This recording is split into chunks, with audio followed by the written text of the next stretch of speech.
Hey, Schmack, oh my God, look who we got back. The very, very popular guy on this channel, Mr. Will Carroll. Thanks for coming back, Will. My pleasure. What's up, everybody? I know you've been hella busy with your touring, and man, dude, I got to tell you something. I mean, I'm like from a little Bobo band. I mean, even though we toured the world, but I get excited, dude. Like, I got so excited when I got to open for Death Angel twice, and I got to open for Creator, Absu. Remember Absu? Oh, From I love that band. fucking awesome band. I've opened and I get so excited. I'm like, oh my God, but that's just one-off shows. Dude, you got the tour with Creator. How crazy was that for you?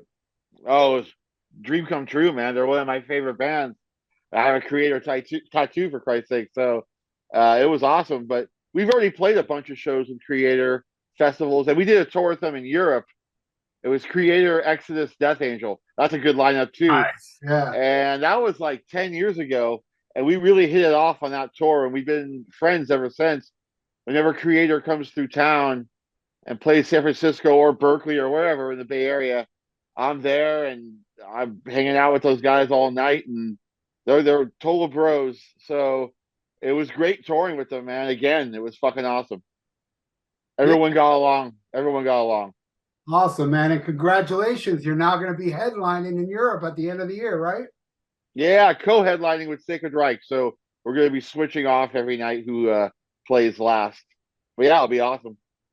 Fuck yeah, man. And how's the writing coming along? Are you guys still writing for the next album? It's slowly but surely moving along. This tour kind of slowed things down, you know. So I know Rob's back into the swing of things. So hopefully, before we go back on the road in October, we'll have some more demos recorded. But we're definitely not going to record the album this year because of all the touring coming up. We're going into Japan and the Philippines in September, and then playing some festival in North or in Virginia in September as well. Some big rock festival, like one of those festivals where all kinds of styles of bands are playing. It's not just metal. I forget what it's called, rock something. But yeah, so we're gonna be pretty busy. We have the Christmas shows in December again this year. We didn't do it last year, so that's pretty exciting with Forbidden playing each night. Awesome. And yeah, that'll be cool. With the new lineup for Forbidden. So yeah, the writing's moving along, but we're staying busy playing live right now for sure. Do you know that guy that's now singing for Forbidden? Do you know him? Oh yeah, he's from the same town I'm from, Daly City. So I've known him since I was a teenager. Yeah. Yeah, And he's a little bit younger than me, so he was like a freshman when I was a senior, maybe, like something like that. Yeah. But I've known him for a very long time. right on. I had Craig on the show, and like a couple days before I interviewed Craig, I saw a clip of the guy singing. I think it was Chalice of Blood, and I was Yeah, like, with Warbringer playing, right? I Warbringer was the think so. backing Yeah, band. yeah, yeah. Mhm. Holy shit, that guy's awesome. Yeah, You know, he's got a voice for sure. and honestly, when I first heard they were getting back together without Russ, I was like, what? And then Yeah, me too. I heard this dude sing. I was like, oh, this is gonna be good. So Yeah. hopefully they'll be touring and playing down here. Yeah, Um, yeah, yeah. though I was lucky enough to see Forbidden open for Death Angel on Act Three, and Oh, I saw that tour. yeah, I saw him during Distortion, or maybe was it Green? One of those two opening for Malevolent Creation. It was still great. Opening for Metal Creation? Wow. Yeah, they opened for Malevolent, and then I saw him with Overkill on the Omega Wave tour with Okay. what was the name of that awesome threat? You ever heard of a band called Gamma Bomb? Yeah, of course, from Ireland, right? Dude, they're fucking awesome. I discovered them Yeah, at that show. They were so tight and killer. yeah. And I love that the singer wore a Too Fast for Love shirt. The Oh, thrash, okay. because it was evil, forbidden, overkill. And this guy came out, and I was like, who the fuck is this? And then they blew my mind. So I ended up buying everything Gamma Bomb. I'm a Yeah, big, yeah, they're cool. yeah, they're very, very tight. But I've never seen them live. That's cool. You saw them. yeah, that one time. I think they broke up, but I could be wrong. I think you're right. Yeah, they were fucking good. But we are talking about Voivod tonight, Will, That's right. and we're That's going to right. go through the whole discography. Now, there's a shitload of albums, so I'm sure there's going to be a two-parter. So we're going to do a fake goodbye halfway through this, Okay. and then we'll continue. And I want to talk to you. It's your idea. You're a big Voivod fan. Tell me how you discovered Voivod. Oh shit. Okay. I was in my first band called Armament, or maybe it was even before we were called Armament. We were called Epidemic, and we didn't know about the other Epidemic from Palo Alto. Anyways, I was jamming with these like much older guys. Like I was in eighth grade, and they were all seniors in high school, or juniors or seniors in high school.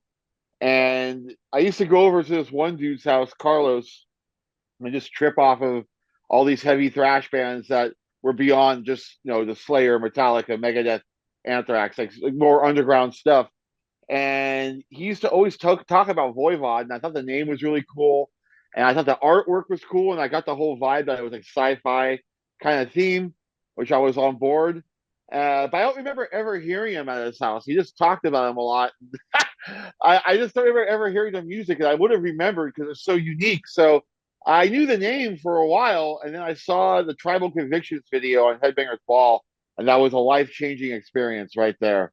And it was the video more than the song. The video blew me away. I'd never seen a metal video like that, so psychedelic and so creative and out of the box. Just the whole thing is like it was a masterpiece. And the song was like really weird and kind of disturbing to me because it just didn't sound like normal heavy metal or normal thrash metal. And so I bought the album probably the next day at this record store chain called Musicland. I don't know if that was in Florida or on the East Coast, so it's a California thing maybe.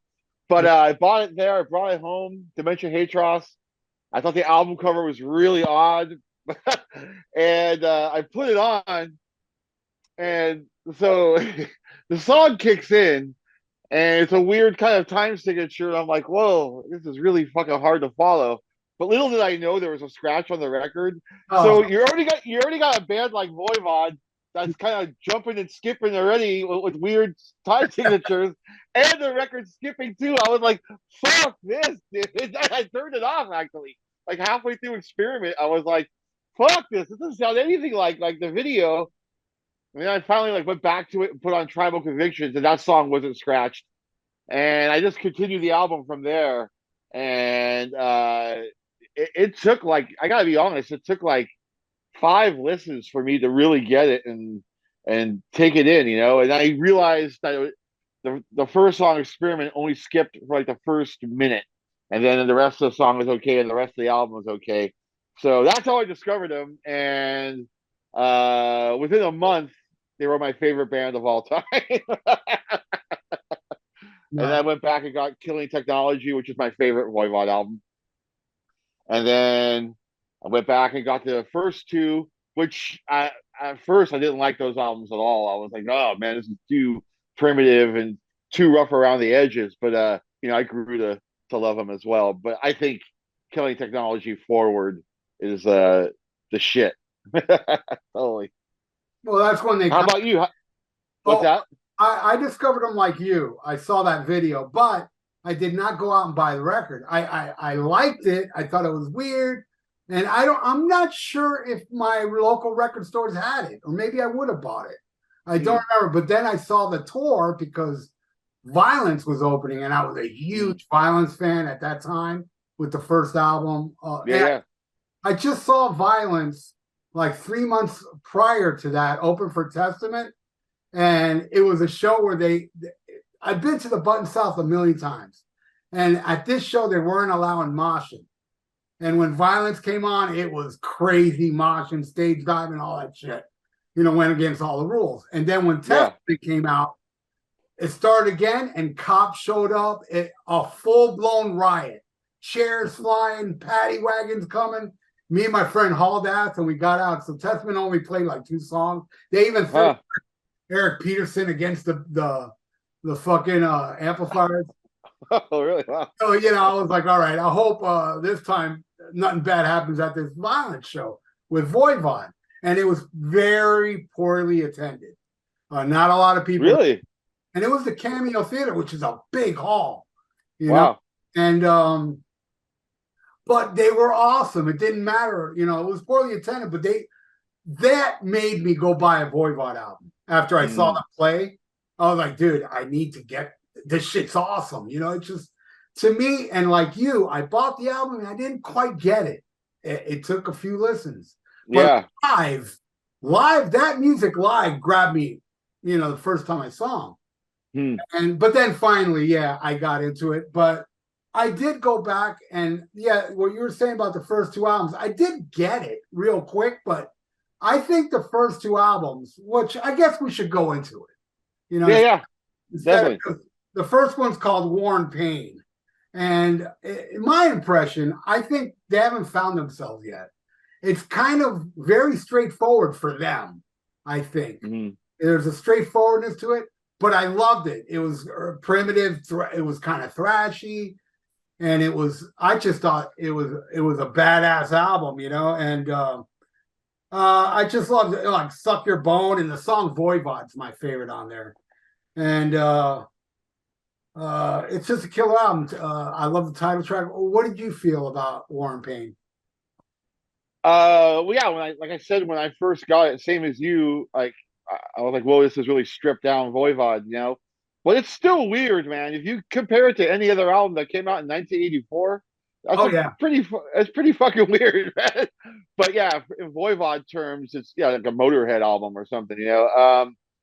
But I love the title track, and I love Nuclear War. yeah. That song fucking rules, man. And there's some really eerie shit on that album, dude. Like it's yeah, it's killer, man. I remember the first time I met Michelle or Way.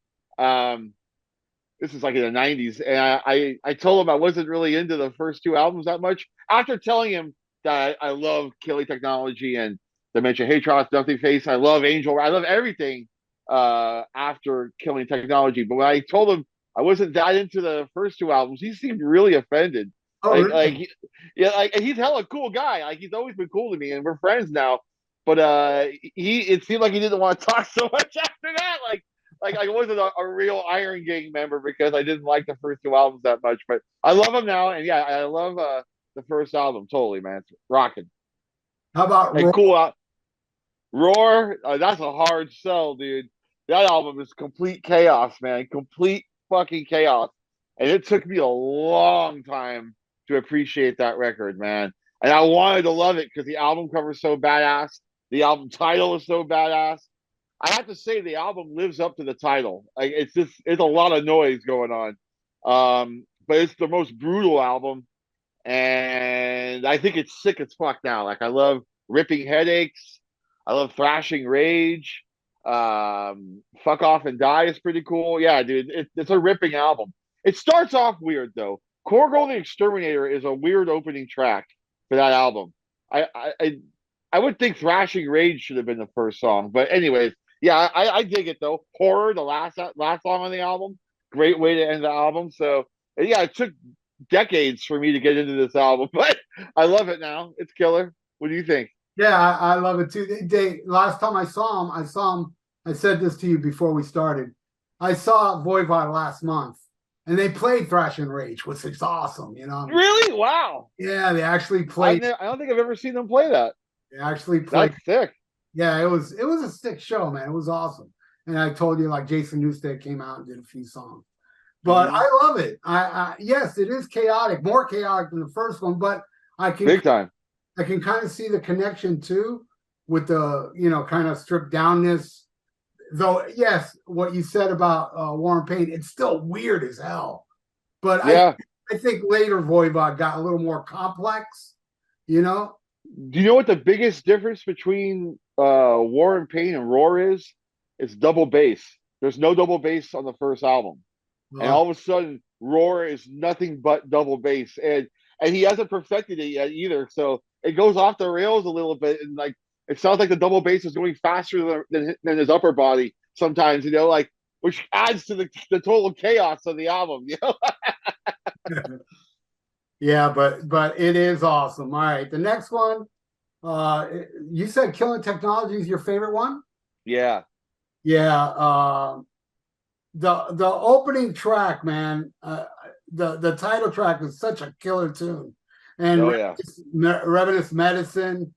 This is not an exercise. Forgotten in Space. Order to the Black Guards. Overreaction. Tornado. Yeah. Dude, that I'd have to probably agree with you. You know, I Yeah, dude. really thought what would be my favorite, but it would probably be between that and the next one.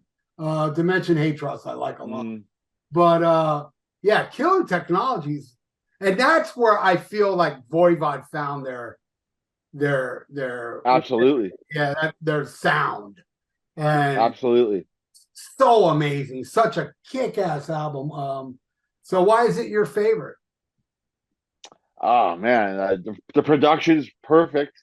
Um, it's a perfect mixture of Roar and Dementia Hatros. Like it's a lot of the old and some of the new. Like what's to come, you know. And it's a perfect marriage, dude. The first song, like you said, it's just an epic sci-fi fucking horror voyage. It's killer, man.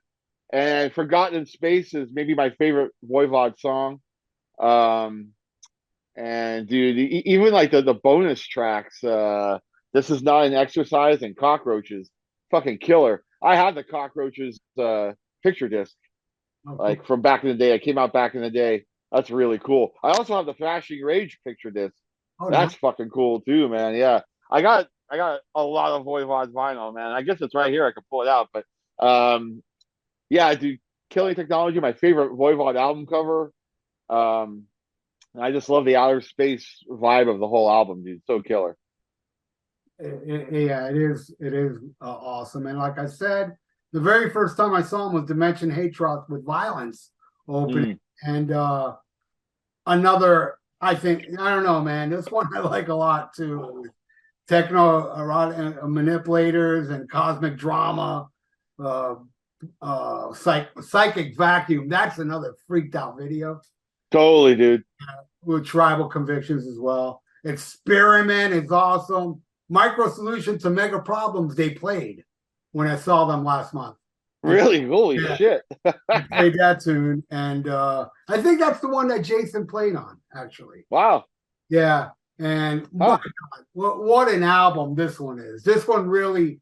By this time, I bought that one after the first three, and I was like hooked on Voivod, you know. Yeah, yeah.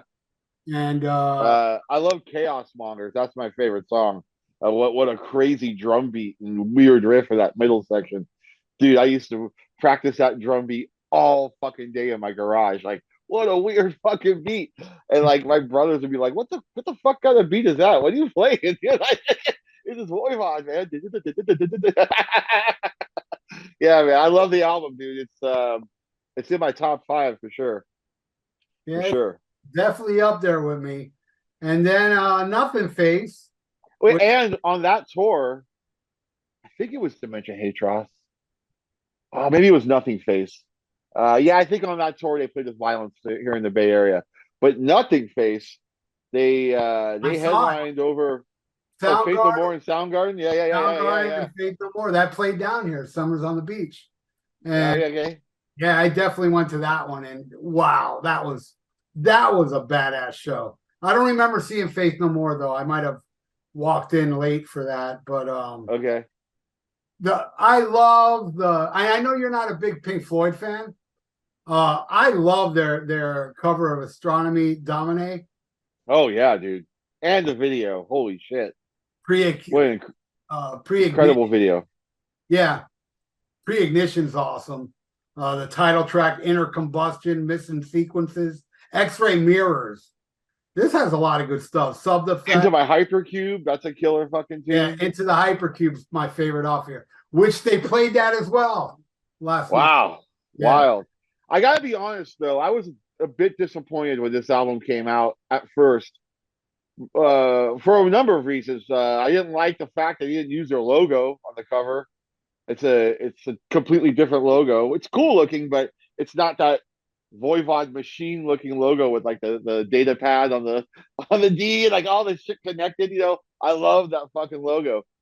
So yeah, I was surprised by that, and the album cover too is very computer art instead of well, I guess Dimension Hatros had a lot of computers in the artwork, but it looked totally different style than the first four albums. So it was a definite change for Voivod. And then when I heard it, the production is so clean and it's not as heavy as like the first four albums already.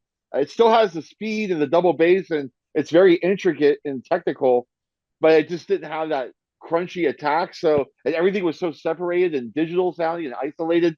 It took me a while to get into this album. I almost considered this a sellout album at first, and then I realized I'm insane, and this is a fucking technical masterpiece. And what a fucking album! I saw them on this tour. I didn't see them with Soundgarden and Faith No More because I was grounded. I was grounded for drinking during PE like a fucking idiot for like an idiot during our school like during our lunch break. Someone got a bottle of Bacardi. I don't know why. Like at least where I grew up, everyone always had Bacardi. Like why was that the teenager's choice? It's not a Southern comfort. It sucked. I hate those drinks. But anyways, we got a big bottle of Bacardi and we were drinking it during lunch. And I ended up with a bottle and my next period was PE. So I was going behind the bleachers and drinking some more and acting like a fool. And someone ratted me out. And because of that, I couldn't go see Voivod no more. Anyways, they came back like a month or two later or 3 months later and played the Warfield supporting Testament on the Practice What You Preach tour and Nuclear Assault opening on the Handle with Care tour. That was one of the greatest shows I've ever seen in my fucking life, dude. All three bands were great. I wasn't into Practice What You Preach that much as an album, but they were still killer live. And I thought Voivod stole the show. That was actually the first time I ever did a stage dive was during Voivod's. Yeah, man. So I love Nothing Face. Also would be no, that wouldn't be in my top five, but it would be in my top 10. I do love the album. Fuck yeah. Uh, And, yeah, go ahead. and they got really popular during this album. The Astronomy Domine video was kind of on a mild heavy rotation on MTV. Like I saw it outside of Headbangers Ball on MTV a few times, which was shocking. But they were even like on MTV News like semi regularly. Like there'd be a Voivod update. It was really weird. Like they got some MTV love for a second, and they could have rode that wave, but instead they committed commercial suicide and put out Angel Rat, which is my second favorite Voivod album. Oh, But as really? far, oh yeah, oh Wow. yeah. But as far as riding the technical wave they were on and the progressive like thrash metal to put out Angel Rat at that point in time was that was a bold move and it didn't work in their favor. They lost a lot of fans and that was like one of the lowest points. They didn't even tour for Angel Rat, at least not in the West Coast or in America. I don't think they may have toured Canada, but I don't think they toured the States for Angel Rat. Well, what did you think when you heard Angel Rat? I thought what you thought of the previous album because I didn't like it on first listen, and I did buy it. I bought it on compact disc, but Yeah, me too. I gave it chances, and I ended That up. was one of the that was one of the very first compact discs I ever bought. Oh, really? Yeah, yeah. But go But ahead. Sorry. it does have its moments. I liked the Outcast and Paranormal. I mean, I ended up loving the album, but it took me a while. Best regards. Gollum Clouds in my house is awesome. Gollum Freedom. Clouds in the house Free favorite on there. Free Doom. It's Free, called Free Doom. yeah. Yeah. So yeah, when this album came out, I went to a friend's house. I hadn't picked it up yet. I'd been out for like a week and he had already gotten it. I didn't even know he had it. And he was playing it in his other room. I was hanging out with a band called 50 Lashes. They lived like in the Mission District and they used to have a party house. And I used to go there quite often. And I was over there and the singer lived in the back room by the front door. I guess it doesn't make sense. The back room by the front door. The front room by the front door. Because we always hang out in the living room, which is in the back. So anyways, I heard it through his door, through his walls, and I was like, "Holy shit, is this the new fucking Voivod?" And I could just tell by the opening track, "Walking down there," panorama. And even though it sounded total rock and rolled out and kind of mainstream, it sounded amazing. It still sounded like Voivod to me. And I went into his room and I listened to it. Got really high with him. And when Clouds in My House came on, I was like, dude, this song is a fucking masterpiece. A masterpiece. And then the third song, The Proud, I mean, dude, yeah. There's only one song on this album I don't like. Two songs. I don't like the Outcast so much. I'm not a big fan of the harmonica. And the last song I don't dislike, but I think the album kind of ends on a weak note, kind of.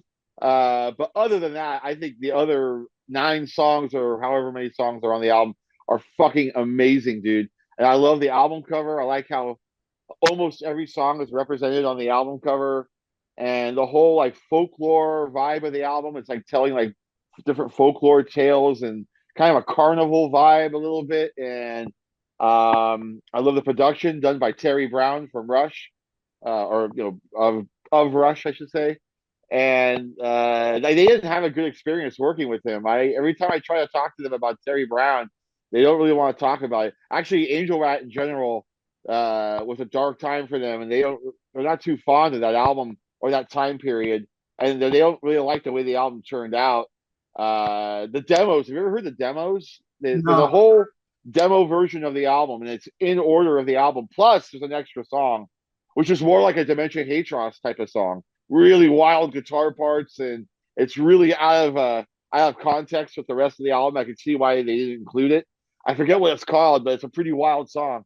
But I know they like the demos better. For me, I like the album versions better. But what a masterpiece! And it really broke my heart that so many Voivod fans just jumped ship, and thrash metal fans in general just jumped ship, because it is kind of like their cold lake, kind of, like it really put them in a hole for a little while, it seemed like. But I love it, man. yeah, all my friends seem to dislike it as well. Yeah. I, I I did hear the difference, but I still liked it. I mean, it just took a while for me. I didn't Right. never thought it sucked. I thought it was this one I got to listen to more. I bet you I'm going to get it. I just don't get it now, but Right. it's cool. And then we got the Outer Limits, and I like this Which one. is which is I, my third favorite Voivod album. I love it. I love Moonbeam Rider, Fix My Heart, um, The Last Machine, The Lost Machine, and Wrong Way. Jack Luminous. Yeah, Jack Loomis is awesome.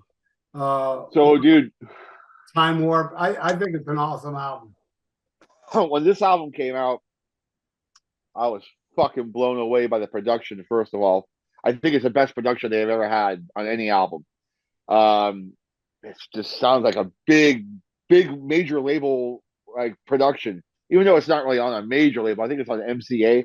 But yeah, I love the way it sounded right away, and it's kind of a continuation of Angel Rat, at least on the first couple of songs. Like, it's more rock and rolly, But then, dude, when it goes into the trio of songs, Lost Machine, Time Warp, and Jack Luminous. Jack Luminous is 17 minutes long, and Yeah. those other 2 songs are like 4 or 5 minutes long. So you got almost a half an hour of complete sci-fi adventure Voivod right there. That's wild, dude. Like, it has all eras of them in those 3 songs, and that alone makes the album incredible. But I like the stuff before and after. The Pink Floyd song on this album's killer. The Nile song, right? Yeah, dude, great, fucking killer. Um, Did you ever hear the Pink Floyd version? yeah, It's yep, pretty heavy. yeah, it is. It's still pretty different, but yeah, it's pretty heavy. It's pretty heavy. Um, but yeah, dude, I love the album cover, the 3D. Yeah, dude, it's just so killer, man. And I saw them on this tour, and they played to maybe like there was about 70, 75 people there. But the place they played, the Kennel Club, holds like maybe 400, or maybe 350. So it was pretty empty, Like, I felt really bad. It was like on a Wednesday night or something, but it was awesome for me because it was easy to get to the front row, and I was right there watching them. And they had a bass player that was only in the band for a brief amount of time. Oh yeah, we didn't talk about Angel Rat. That's Blackie's last album. Yeah. So there was like he quit before the album even came out. Like they recorded it and then he quit. So yeah, it's a trip. I gotta bring morale down for the band. Like a major character of the four is gone. So, anyways, on Outer Limits, they had a session player play, or maybe Piggy plays bass on it, but it's not an official member. And when they toured, they had a fill-in guy who really didn't fit their vibe. Like he kind of stood out on stage, didn't move around that much. So like you really miss Blackie up there, man. I was like, damn, dude, I wish Blackie was there because he's cool to watch. Well, that this is the last album with Snake for a while, Yep, because then they get Eric Forrest, right? yep. For Negatron, and damn, I love this album. Fuck yeah, dude. Project X, that song rules, and Reality Media. It still sounded like Voivod, but now it's like you got a singer and bass player, so they get down to a three-piece. Yeah, dude. His voice is fucking killer. Eric Forrest's voice is badass, dude. It's so badass that I bought his other band CD, which I like as well. It pretty much sounds like Negatron because his voice is so unmistakable. You ever hear his other band, E-Force? No, I never heard it. E-Force, yeah, dude. I think the album's called Evil Forces. The first song is called Satanic Rituals, and it's pretty heavy, dude. It sounds like Negatron era Voivod, that really angry, like mid-tempo thrash. Really cool, dude. Really cool. But yeah, Negatron, when this came out, I was blown away. I was like, oh shit, they're back. Yeah, they're back to being fucking heavy, man. Like yeah, killer. So killer. And a pretty cool production too. Unusual, but very 90s, very clicky kick drums, but it works for this album. And my band Old Grandad opened for them on this tour at the Berkeley Square. And it was it was a very 90s bill. It was Voivod, Propane, Skin Lab, Old Grandad. Those three bands were, no, I don't think Skin Lab was on the tour, but Propane and Voivod were touring together. And that was a good show. It wasn't packed, but it was a decent crowd. I mean, it was 95, so that's at the lowest ebb of interest in metal nationwide, So considering the time, it was a pretty good draw. It was a good, Skin Lab was getting pretty popular, and so was Old Grandad. So, um, yeah, it was a good show, man. And Voivod were amazing. They tore it up, dude. They're fucking badass. And I remember, I remember hanging out with them on. They were touring like in a mobile home kind of thing, and I was hanging out with them before the show, and Piggy kept on playing the song "He's Going the Distance" like over and over again, like on the stereo on the mobile home. Like he was obsessed with that song. You know what song I'm talking about? No. Like "He's Going the Distance," some '90s song.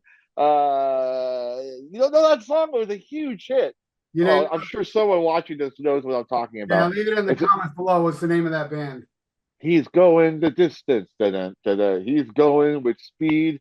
Oh, what are they called? Like maybe Cake or I don't know. Why the fuck am I talking about this? Anyways, Piggy was listening to that song like over and over again. I thought it was a trip. Yeah. Did I see an old flyer today, or is Old Grandad playing some festival? Yeah, man, we're playing this festival in Oakland. Yeah, September 3rd or 4th, the first Monday. It's a holiday, Labor Day? Memorial Day or Labor Day. Yeah. Right on. But yeah, we're playing with Ludacra, and it's their last show ever, so it should be really fucking cool, man. We gotta start rehearsing. We haven't played together since 2019. Oh wow. Well, Will, we're at the halfway mark, so we're gonna have to. Wait, we gotta talk about Negatron a little bit more, though. Okay. Like Insect, the opening track. Oh yeah. I mean, killer, dude. And the second song is even better. He was called Project X, or Yeah, what's I was talking about that earlier. Project X. Yeah, I love that. that song is what the best song on the album, Yeah, probably. yeah, Yeah, man. So it'd be cool to see them play one of those songs on a tour. They yeah. never touch those albums, man. They So don't touch anything with Eric Forrest at all. I mean, a lot of times yeah, anything. And um, totally. But yeah, I love this album, man. It's fucking killer. but you know, I mean, this I saw him last month, but I haven't seen him since Phobos. They haven't been here. Oh, whoa, wow, Yeah, so wow. a long time since I haven't seen Voivod. Yeah. What do you think of the Negatron album cover? I think it's awesome. It's weird, but I yeah, I like it too. I loved it back then. But over the years, people point out like silly things about it, like the insect looks like he's just going like, "What do you want from me?" You know? But it's cool. Yeah, the video. You ever see the video for Insect? no. Total computer animation with the album cover, like with the dude walking around, and it's pretty fucking cool, man. Really cool. Well, All damn. right, but let's move forward. All right. Well, we're gonna say goodbye for now. Okay. And we're gonna have part 2 up tomorrow, where we go through the rest of the discography, which we're now at the halfway mark. All And right. I want to talk about Phobos. That's a good one. Oh, dude, I love that album, bro. So tune in tomorrow and check out what Will and I have to say about the rest of the Voivod discography. Smack 'em a gob, Will. Smack him a gob.